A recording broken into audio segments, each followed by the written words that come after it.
নমস্কাৰ বন্ধু বান্ধৱীসকল জ্ঞান বিকাশ ইউটিউব চেনেলৰ নতুন এটি ভিডিঅলৈ আপোনালোক সকলোকে স্বাগতম জনাইছো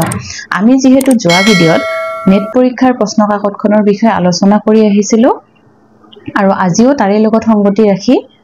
আমি সেই কাকতখনৰে 15টা প্ৰশ্ন উত্তৰ আপোনালোকৰ মাজলৈ লৈ আহিছো আশা কৰো এই ভিডিঅটোৰ জৰিয়তে আপোনালোকে উপকৃত হ'ব পাৰিব আৰু মই ভিডিঅটো আৰম্ভ কৰাৰ আগতে যোৱা ভিডিঅৰ এটা কথা ইয়াতে কৈ দিও বহুতে কমেন্ট কৰিছে এই কথাটোৰ ওপৰত যে এই বুৰঞ্জী আৰু কথা গীতাৰ মাজৰ এটা কোৱেশ্চন আহিছিল হেতুত মোৰ অপচনটো হয়তো দিয়তে ফুল হৈ গৈছে ইয়াতে আপোনালোকে মিলাই লব যে কথা গীতা আগত আহে বুৰঞ্জীটো পিছত আহে গতিকে সেই অপচনটো যোনটোত আছে হেতু আপোনালোকে মিলাই লব মই আর বেলেগকে ৰিপ্লাই দি থকা নাই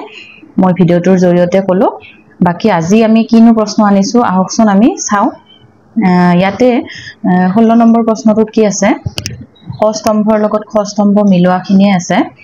আপোনালোকে বহুতে হয়তো মিলাই চাইছে কিন্তু যিবিলাকে মিলোৱা নাই তেওঁলোকে চাই যাব প্ৰশ্নখনটো আপোনালোকৰ লগত আছে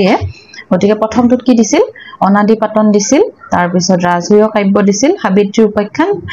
বিদ্ৰাহুৰ বধ কাব্য আৰু ইয়াতে মিলাব দিছিল আমি ইয়াতে অপচনত কি আছিল 3 নম্বৰ যেটো অপচন আছিল হেতুত আমি শুদ্ধ দিছো কাৰণ আমি ইয়াতে এটো এইখনৰ কথা সকলোৱে হয়তো জানে অনাদি পাতন কি শংকৰদেৱৰ আছিল আৰু মাধৱদেৱৰ শংকৰদেৱ আৰু মাধৱদেৱৰ বিষয়ে আমি বহুতেই বেছিকে জানো হয়নে বাকি বিলাকৰো জানো তথাপিও তাৰ তুলনাত আমি শংকৰদেৱ আৰু মাধৱদেৱৰ বিষয়ে অলপ জানো গতিকে আপোনালোকে এই দুটা আগতে শুদ্ধ কৰিলে বাকিখিনি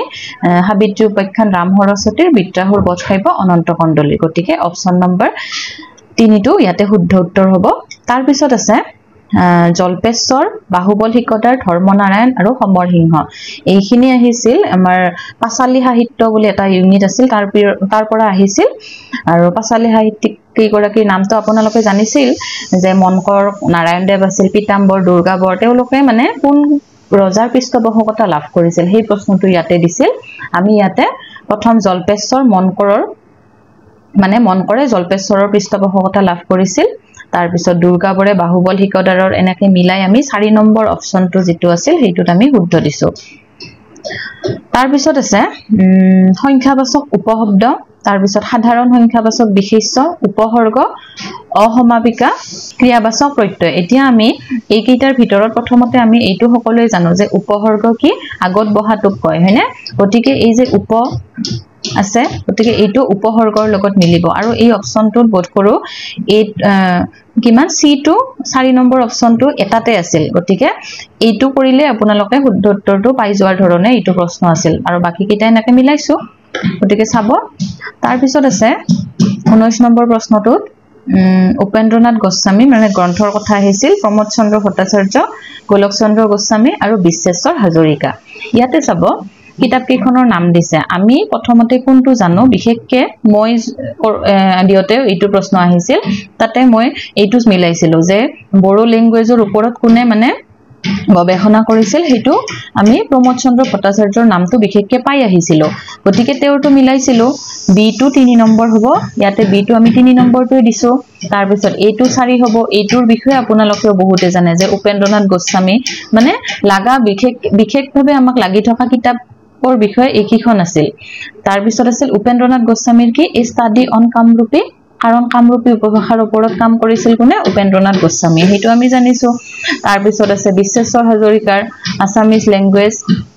অৰিজিন এণ্ড ডেভেলপমেন্ট তাৰ পিছত আছে গোলক চন্দ্ৰ গোস্বামীৰ এইখনৰ বিষয়ে আপোনালোকে জানে ষ্ট্ৰাকচাৰ অফ আসাম গতিকে আমি ইয়াতে 4 নম্বৰ অপচনটো শুদ্ধ দিছো এতিয়া 20 নম্বৰ প্ৰশ্নটোত আছে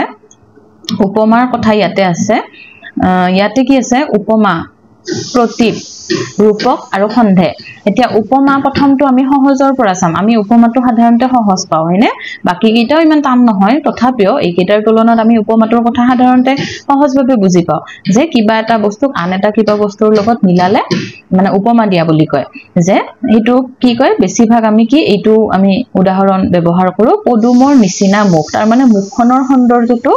পদুম এপাহি কিমান ধুনিয়া হয়নে পদুম ফুলটো আমি সকলোৱে দেখিছো কিন্তু সেই মুখৰ সৌন্দৰ্যটো কাৰ লগত তুলনা কৰিছিল পদুম ফুলৰ লগত যে পদুমৰ নিচিনা মুখ গতিকে আমি প্ৰথমতে এইটো মিলাম উপমা পদুমৰ নিচিনা মুখ এইটো অপচনটো প্ৰশ্নখনত চাবচোন এইটো 3 নম্বৰ এটাতে আছিল গতিকে এইটো সহজভাৱে আছিল তাৰ পিছত বাকি কিটা আমি মিলাওতে কিছুমান প্ৰশ্ন এনেকুৱা আহিছে যে এটা মিলালে বাকি কিটা হৈ যায় হেনেকুৱা হলে তো বহুতেই সহজ হয়নে গতিকে ইয়াৰে শুদ্ধ উত্তৰটো 3 নম্বৰ প্ৰশ্নটোৰ 3 নম্বৰ উত্তৰটো হ'ব তাৰ পিছত আছে কাহিনীমূলক সাহিত্যৰ জন্ম এতিয়া জন্মৰ কোন আৰাম আগতে হৈছিল এইবিলাক মিলাব দিছে ইয়াতে সাধু কথা দিছিল মালিতা উপন্যাস আৰু ৰোমান্স গতিকে আমি প্ৰথমতে মালিতাৰ কথা পাও বেলাত বা মালিতা বুলি যে কয় তাৰ পিছত বাকি কিটা আমি এনেকৈ মিলাই 4 নম্বৰ উত্তৰটো আমি ইয়াতে শুদ্ধ দিছো তাৰ পিছত আছে 22 নম্বৰ প্ৰশ্নটো প্ৰতিষ্ঠা হোৱা সংগঠনৰ ক্ৰমটো লিখিব দিছে অসমীয়া ভাষা সাহিত্য সংস্কৃতিৰ উন্নতিৰ বাবে হয়নে একিখনৰ নামটো আমি শুনিছো কিন্তু আমি সনবিলাক হয়তো খেলিমেলি হৈ যায় তাৰ ভিতৰত আমি এইটো আমি ডিগ্ৰী পঢ়তে প্ৰথমে আমি ক্লাস কৰোতে পাইছিলো হেনে আপোনালোকৰ বা মনত আছে নে নাই যে অসমীয়া ভাষা উন্নতি সাধিনী সভা যেতিয়া আমি জোনাকী যুগৰ কথাখিনি পঢ়ো তেতিয়া আমি এই কথাটো আগতে পাও যে সাধিনী সভা নামৰ এখন কি আছিল 1878 চনত এখন গঠিত হৈছিল তাৰে এবছৰ পিছতে আমি 1889 চনত কি পাইছিলো জোনাকী পাইছিলো গতিকে এইটো আমি মনত ৰখাটো সহজ এইটো পালো তাৰ পিছত আসাম এছ'চিয়েশ্যন 1903 চনত পাইছো আৰু এটো আমি বহুতেই জানো যে সাহিত্য সভাৰ চনটো আমি জানো হয়নে 1917 চনত আৰু প্ৰথম সভাপতি কোন আছিল আপোনালোকে জনাবচোন মনত আছে নে নাই তাৰ পিছত অসমীয়া সাহিত্য চৰা এইখিনি কথা আমি এই জোনাকীৰ লগতে কথাখিনিত পাও যে 1872 চনত অসমীয়া সাহিত্য চৰা গঠিত হৈছিল তেনেহলে আমি প্ৰথমতে কি পাম ডি নম্বৰ অপচনটো আগত আহিব তাৰ পিছত বি তাৰ পিছত এ তাৰ পিছত সি গতিকে 2 নম্বৰ উত্তৰটো ইয়াত আমি শুদ্ধ বুলি বিবেচিত কৰিছো তাৰ পিছত আছে 23 নম্বৰ প্ৰশ্নটোত চাব যুগ কেইটাৰ কথা আছে জোনাকী আবাহন ৰামধেনু আৰু সাম্প্ৰতিক কালৰ ছুটি গল্পক প্ৰতিনিধিত্ব কৰা গল্পকাৰৰ ক্ৰমটো লিখিব দিছে গল্পকাৰ কেইজনৰ নাম দিছে আৰু ক্ৰমটো ইয়াত সজাব দিছে কোন আগত কোন পিছত ইয়াতে আমি 3 নম্বৰ অপচনটো ইয়াতে শুদ্ধ বুলি বিবেচনা কৰিছো প্ৰথমতে চাই লব আপোনালোকে এখিনি নেক্সট প্ৰশ্নটোত আছে অসমীয়া ভাষা বিষয়ক আনুষ্ঠানিক গৱেষণাৰ প্ৰথমখন গ্ৰন্থ মই ইয়াতে আৰু অপচন বিলাক লিখি থোৱা নাই আপোনালোকৰ হাতত যেহেতু প্ৰশ্নখন আছে তাতে চাই লব যে ভাষা বিষয়ক আনুষ্ঠানিক গৱেষণা প্ৰশ্নটো চাই লব কিন্তু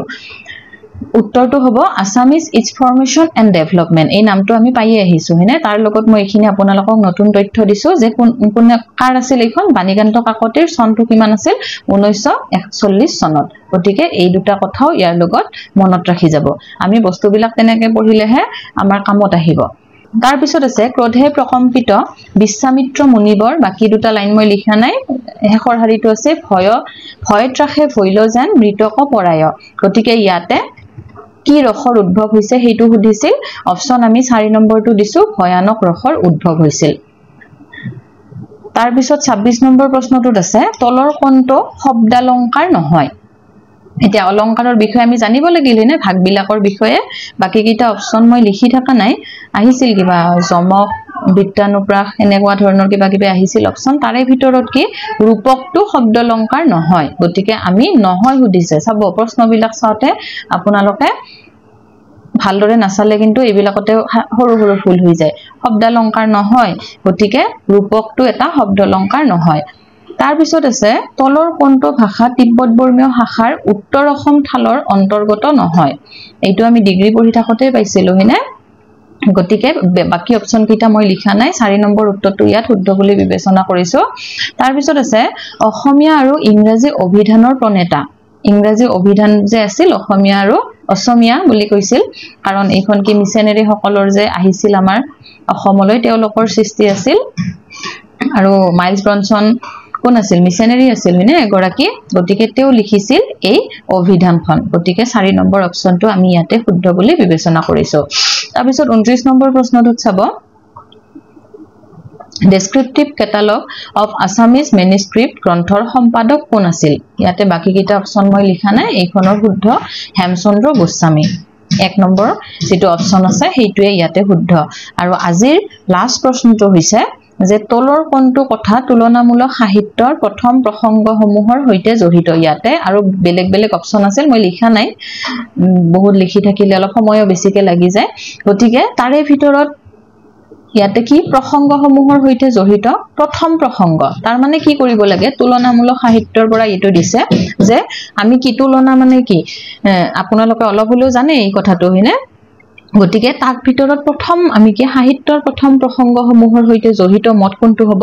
অন্য ভাষাৰ জ্ঞানৰ অনিবাৰ্যতা আমি আন ভাষাটো কি জানিব লাগিব নে নালাগে তেতিয়াহে আমি তুলনা কৰিব পাৰিম গটিকে ইয়াতে প্ৰথম অপচনটো মই শুদ্ধ বুলি বিবেচনা কৰিছো যে অন্য ভাষাৰ জ্ঞানৰ অনিবাৰ্যতা তেনেহলে আজি আপোনালোকৰ মাজলৈ আৰু এই 15টা কোৱেশ্চন আনসাৰ আনিলো আপোনালোকৰ অলপ হলেও হয়তো মিলাওতে সুবিধা হ'ব বাকি এই কোৱেশ্চন পেপাৰখনৰ মাজৰ পৰা আপোনালোকে কি কৰিব অপচন সমূহৰ পৰা এতিয়া পঢ়া কৰিব মানে এটা অপচনৰ পৰা ইয়াতে মাইলছ ব্ৰনছনৰ বিষয়ে লিখা আছিল আৰু কোনোবা ব্যক্তিৰ কথা লিখা আছিল গতিকে তেওঁলোকৰ বিষয়ে অলপ আমি জানিব লাগিব হেমচন্দ্ৰ গোস্বামীৰ লগত আৰু যি সকল ইয়াতে অপচনত আছিল তেওঁলোকৰ বাকি যে এই গ্ৰন্থবিলাকৰ নাম যে দিছিল হয়নে এখন প্ৰশ্ন কাকতে কিন্তু আমাক বহুত কথা আৰু জানাৰ বাবে কি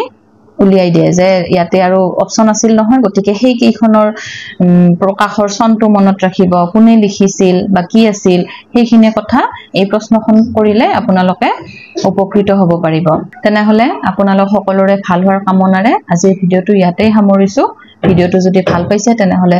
লাইক কৰিব শেয়াৰ কৰিব আৰু চেনেলটো সাবস্ক্ৰাইব কৰি দিবলৈ নাপাহৰিব ধন্যবাদ